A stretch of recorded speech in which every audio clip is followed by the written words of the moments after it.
Загвар орчин шинжилгээний газараас 1-р сарын 5-наас 9-ний хүртэлх 5 хоногийн цаг агаарын төлөвийг гаргажээ. Хурд тундас 1-р сарын 6-нд хангаа хөвсгөл хинтийн ууларх нутаг уулза халах голын сав газраар 7-нд увс нуурын хотхор хөвсгөлийн ууларх нутаг Тэс Эг Үүр орхон Сэлэнг голын хөндөгөөр ялмгүй цастай.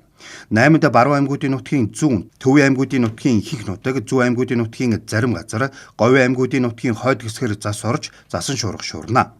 Салхи 7-нд увс нуурын хотхор хөвсгөлийн ууларх нутаг Тэс Эг Үүр орхон Сэлэнг голын хөндөгөөр ялмгүй застай. 8-нд Баруун аймагуудын нутгийн зүүн, Төвийн аймагуудын нутгийн ихэнх нутаг, Зүүн аймагуудын нутгийн зарим газраар, Говийн аймагуудын нутгийн хойд хэсгээр зас орж, засан шуурга шуурна.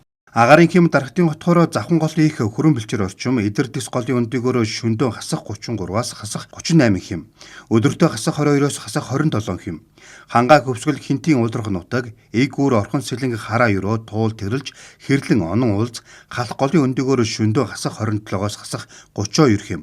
Өдөртөө хасах 15-аас хасах 20 хэм. Хангаа нурууны үрбэл говийн бүс нутгийн өмнөд хэсгээр шөндөө хасах 11-ээс хасах 16 хэм.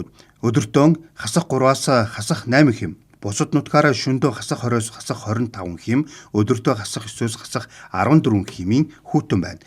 1-р сарын 8-нд ихэнх нутгаараа хүүтний ирж баг зэрэг чангарна.